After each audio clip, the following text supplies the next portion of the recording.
Imagine a world where your mind is your weapon and your downfall. You're a woman in 1880s London, cracking codes for the British government, uncovering secrets meant to stay buried. Then one cipher changes everything, and you pay the ultimate price. This is the story of Eliza Hart, a Victorian codebreaker whose final message might still be a ticking bomb. In 2025.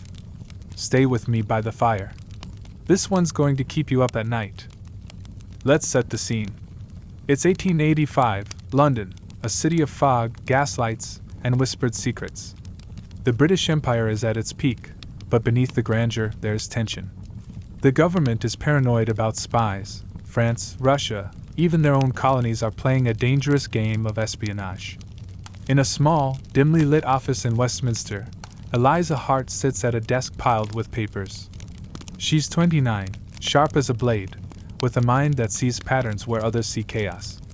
Eliza isn't a soldier or a diplomat. She's a cryptologist, one of the best the government has. Her job? Deciphering coded messages intercepted from enemies, and sometimes allies. Eliza wasn't born into this world. She grew up in a modest family in Bristol, her father a schoolteacher who taught her mathematics as a child. She had a gift, numbers, letters, patterns, they spoke to her. By 20, she was solving puzzles in newspapers for fun. By 25, a government official noticed her talent after she cracked a coded letter published as a challenge in the Times. They recruited her quietly, under strict secrecy. Women weren't supposed to do this work, but Eliza was too good to ignore. She worked in shadows, her name never spoken, her victories never celebrated. Now, in 1885, she's at the heart of a storm she doesn't see coming. Her office is a fortress of paper, stacks of intercepted letters, telegrams, maps, all written in code. Her tools are simple: a pencil, a notebook, and her mind. The ciphers she cracks reveal troop movements, secret alliances, assassination plots. She's saved lives without ever holding a weapon. But this year, her latest assignment is different. It's a single letter, intercepted from a French diplomat in London. The code is complex, a mix of substitution and transposition, layered with symbols she's never seen. It takes her 3 weeks, working late into the night, her candle burning low. When she finally cracks it, her blood runs cold. The letter isn't about France. It's about Britain, her own government. It details a secret deal: British officials selling surplus weapons to a rebel group in India, funding a rebellion to destabilize a rival colonial power. The names in the letter are coded, but she recognizes one, a high-ranking member of parliament, someone close to the prime minister. This isn't espionage. It's treason. Eliza knows what this means. If this gets out, it could topple the government. If it doesn't, people will die. Let's pause here. You're Eliza Hart. It's 1885. You've just uncovered a conspiracy that could change the course of the empire. Your hands are trembling as you hold the deciphered letter. You're a nobody in their eyes, just a woman with a pencil. But you know too much. What do you do? Do you report it to your superiors, knowing they might be involved? Do you destroy the letter and pretend you saw nothing? Eliza chose a third path, one that would haunt history. She decides to act. Eliza copies the letter, word for word, and hides the original in her office, tucked inside a hollowed-out book on her shelf, a volume of Shakespeare's sonnets, fittingly ironic. She writes a coded message of her own, summarizing what she's found, but she doesn't send it to her superiors. She sends it to a friend, a journalist named Thomas Carver, who'd once interviewed her father about education reform. She trusts Thomas to do the right thing if something happens to her. The message is short, written in a cipher only she knows, a mix of polybius squares and a custom alphabet based on her childhood games. She signs it with a symbol, a crescent moon with a star inside. Then she waits. She doesn't wait long. 2 days later, on a foggy November evening, Eliza leaves her office late. The streets are quiet, the gaslights casting long shadows. She hears footsteps behind her, slow, deliberate. She quickens her pace, her heart pounding. The footsteps match her speed.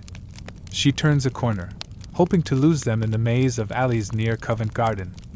But as she glances back, she sees a figure, a man in a long coat, his face hidden by a hat. She runs, her breath ragged, but the alleys are a trap. She stumbles, her ankle twisting on the uneven cobblestones. The man catches up. She doesn't scream, no one would hear her. The last thing she feels is a sharp pain in her side, then darkness. Eliza Hart was found the next morning in an alley, her body cold. The coroner ruled it a robbery gone wrong. Her purse was missing, her papers scattered. But her colleagues knew better. The hollowed-out book in her office was empty. The original letter was gone. Whispers spread through Westminster. Someone had silenced her. Her death sent a message, don't dig too deep. But Eliza had left something behind, her coded message to Thomas Carver. He received it the day after her death, a single sheet of paper covered in strange symbols, signed with the crescent, moon, and star. Thomas was no cryptologist. He couldn't crack it. He hid the message, fearing for his own life, and never spoke of it publicly.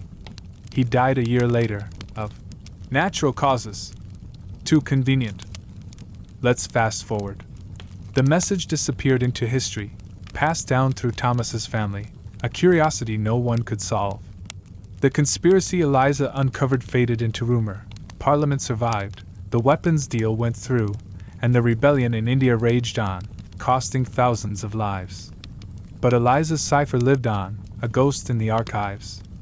In 1920, a descendant of Thomas donated the message to the British Museum, where it sat in a drawer, untouched, for decades.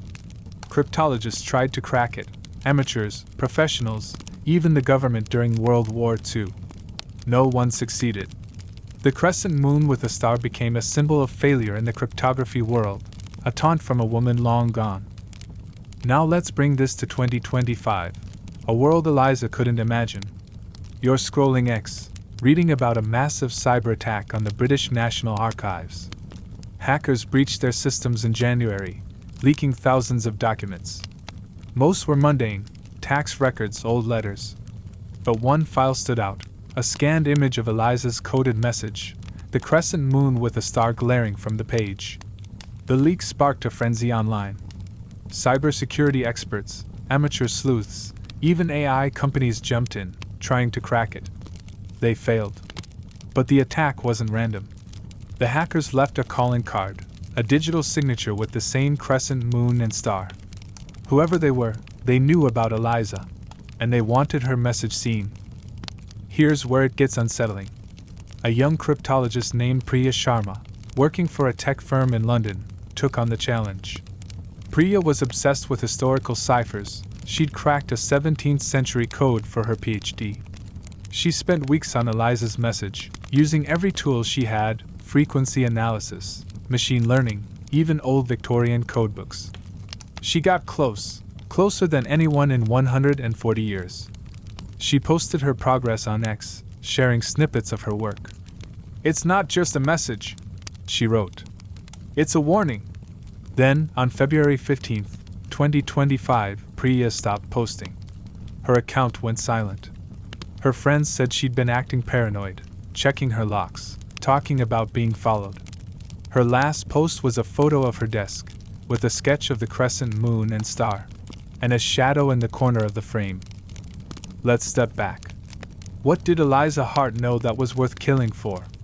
The conspiracy she uncovered in 1885, weapons deals, treason, was explosive for its time. But why does it matter now? Priya's research hinted at something bigger. She found patterns in the cipher that matched modern encryption methods, specifically, a protocol used in secure government communications today. If Eliza's cipher inspired those systems, cracking it could expose vulnerabilities someone doesn't want exposed. The hackers who leaked the message might not be criminals. They might be whistleblowers, trying to finish what Eliza started. Or they might be something darker, using her as bait. Think about this. It's 2025. You're online, your data encrypted, your secrets safe. Or so you think. What if the roots of that security trace back to a woman who died for knowing too much? What if her cipher holds the key to breaking it all open? The crescent moon with a star, it's not just a symbol. It's a thread connecting 1885 to now, from a foggy London alley to a server farm in 2025. Priya Sharma saw that thread, and it might have cost her everything. Is she okay? No one knows. Her flat was found empty last week, her laptop wiped, her notes gone. Just like Eliza. So, what's the truth? Was Eliza Hart a victim of her time, or did she see a future she couldn't stop? Did her cipher really inspire modern encryption, or is that a coincidence? And that cyber attack, who was behind it? The hackers, the government, or someone else entirely? I don't have all the answers. Maybe you do. Have you seen the crescent moon with a star, online, in a book, on a wall somewhere? Drop a comment. Let's unravel this together. If this story gripped you, hit subscribe. I've got more mysteries to share by the fire. Until next time, stay curious.